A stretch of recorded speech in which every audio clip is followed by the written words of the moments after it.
to sort this lovely clean engine out. I've got to degrease it, but before I do that, what I'm going to do is plug all these holes up. It's obviously the water jacket. I will be pulling the top end of this off anyway, so I can have a look, make sure the crank's alright. But at the moment, I've got no intention of rebuilding this engine until it goes bang. It does run, I've had it running. The pistons, everything look alright. So it's just going to be a case of give it a good degrease, bung all the holes up, make some cover plates for these, seal the exhaust, seal the water jacket, and then stick it, the whole thing, once it's degreased, in my Vapour blaster.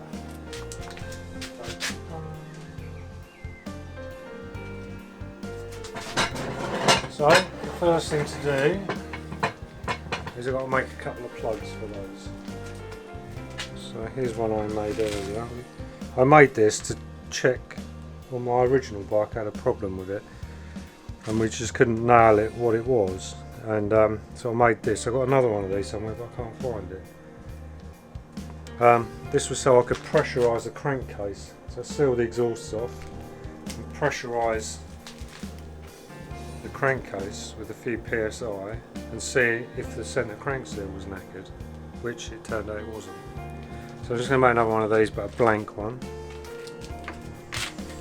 So I'll give it a little measure up. That's about 35 of your British millimetres. So take a little reference cut.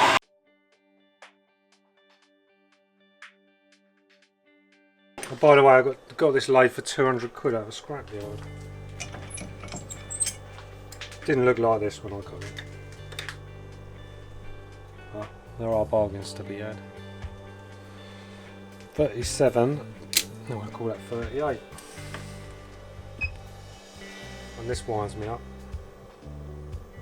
So you can put your number in. So if anybody out there knows how to do this, and set it up, the problem is it doubles it, so you have to half every time. It just does my head in. So a little trick, bit of WD-40 when you're cutting aluminium.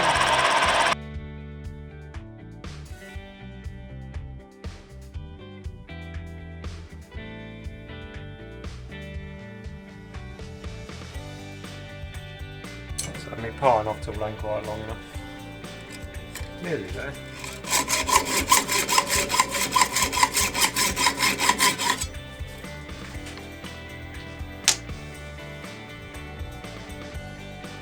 So the idea is that we want to keep all the beads and water and crap that's going to be flying around in my Vapour blaster.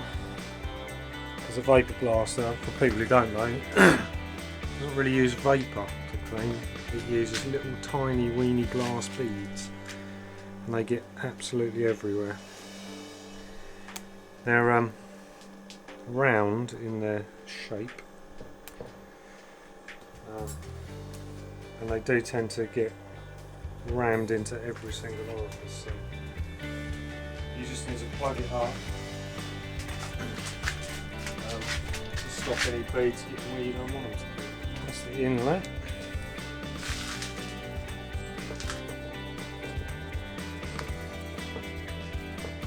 So sort of general rule of thumb is if it will survive a pressure washer, it will survive a Vapour blaster.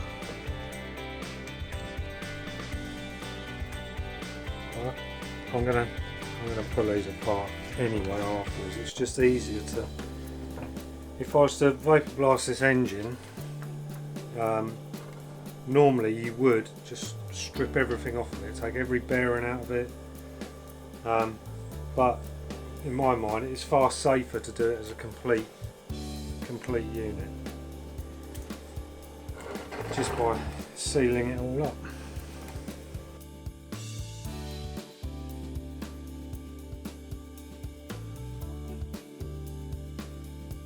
Very close, within 300ths. only a bit of old plastic anyway.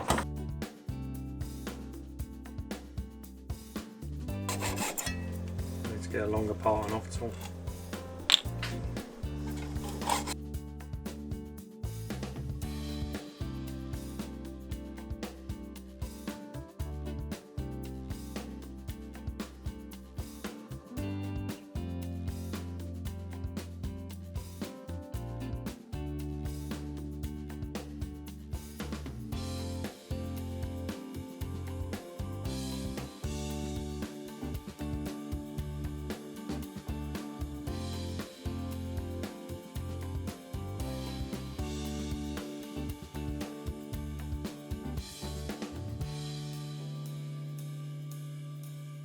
So I've used a bit of PVC, which is nice soft plastic, and I'm utilising the exhaust gasket which I've left in there, so it all helps.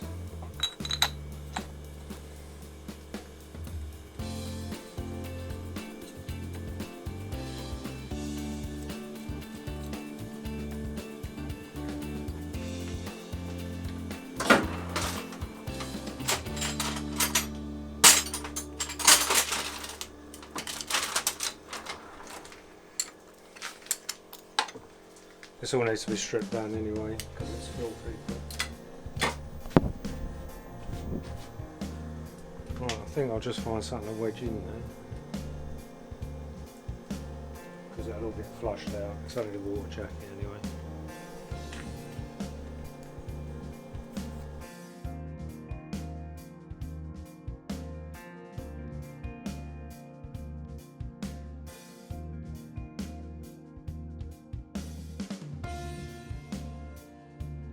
The most important thing is safety.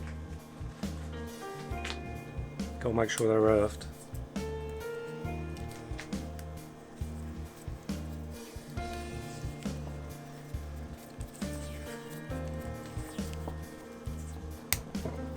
It's better.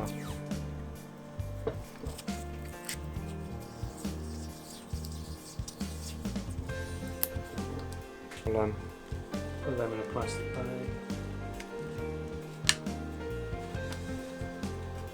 I think I'll take this linkage off, just the power valves. For people who don't know, that's what gives all these the nice power. So what happens, there's cylindrical valves in here, and basically in the closed position they allow the exhaust gases to go out into this little resonating chamber at low RPM, which gives you a nice little torque. And then when you get above 6,000–7,000 RPM, a little servo operates some cables and opens all these valves, and what happens is it allows the gas to go out of the port straight into the exhaust, so effectively makes the exhaust port a lot wider than what it normally is, which is really good at high RPMs. So low RPM where you want torque, they're shut. High RPM, they're open. And these are in really good nick, believe it or not. I don't think this engine has done a lot of work at all. So we need to get these screws out, and that can be a bit tricky. So what we need to do, sometimes we need to give them a little shock with a screwdriver. That's in the wrong position, that's it.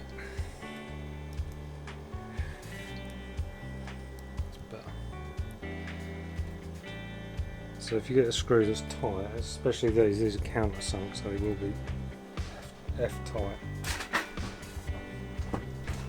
What you can do, this unplugging thing, so they don't loosen straight away, which I don't feel like they're going to.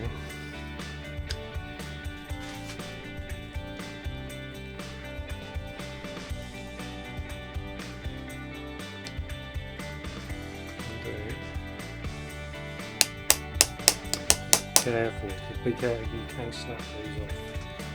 So you have to be careful. Just give them a little tap. Sometimes that just gives it enough to free it off. if you find the screw's been a stubborn little bastard, what you can do is gently, but give it a little tap, little tappy tap tap, and what that will do is that will just relieve the pressure a little bit under the head, which is just normally enough. As long as your bit fits it really well, it's normally just enough to get them out.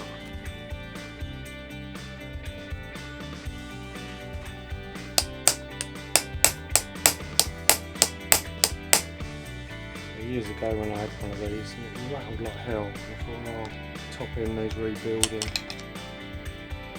I was only like 17 at the time. It's now cost me a fortune. And all it was all these linkages were loose, rattling.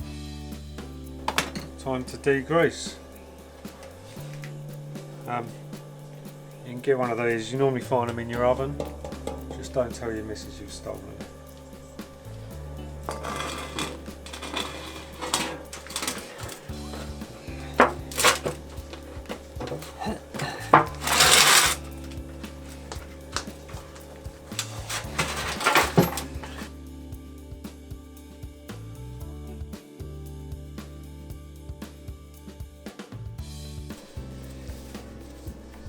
The reason the gloves are on is because this is not coming off with water-based degreaser. So we've nicked the petrol out of the strimmer, and so we're going to have a go with that. Always do this in a very well ventilated area, like not your bedroom or your kitchen. But yeah, petrol's a very good solvent. Let that soak in for a bit.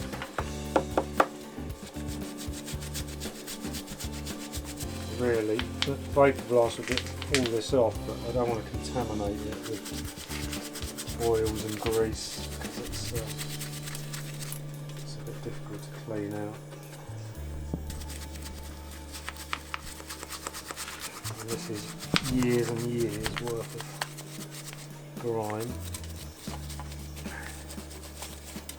It's going to take a little bit of work to get it off.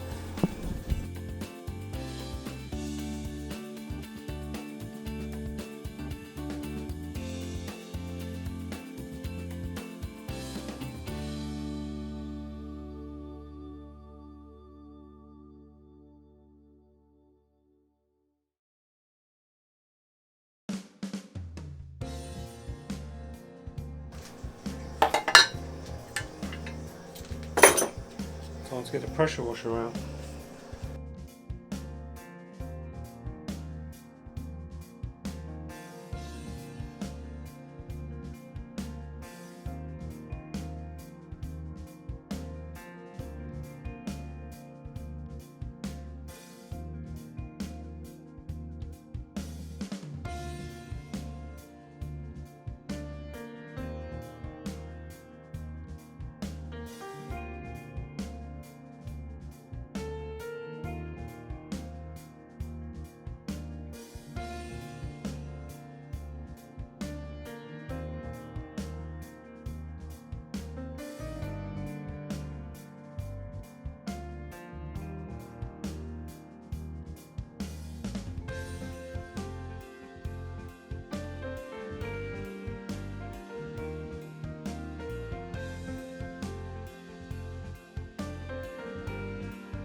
So this is the next day.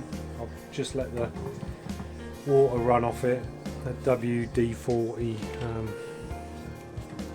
disperses all the water off the cases, and yeah, quite happy with it. There's a few bits that I missed, but I'm not overly bothered. They're certainly clean enough. I'm going to replace this cover because it's got a bit of road rash on there. So there we are. I'm going to strip all the oil pump off it. So the next job for this is I'll put it in the frame. Well, first of all, actually, I'm going to put it with the airline and just blow all the loose beads off of it. Then we're going to stick it in the bike, and then take the top end off it. But that's for another video. So yeah, if you want to clean your engine and build yourself a Vapour blaster.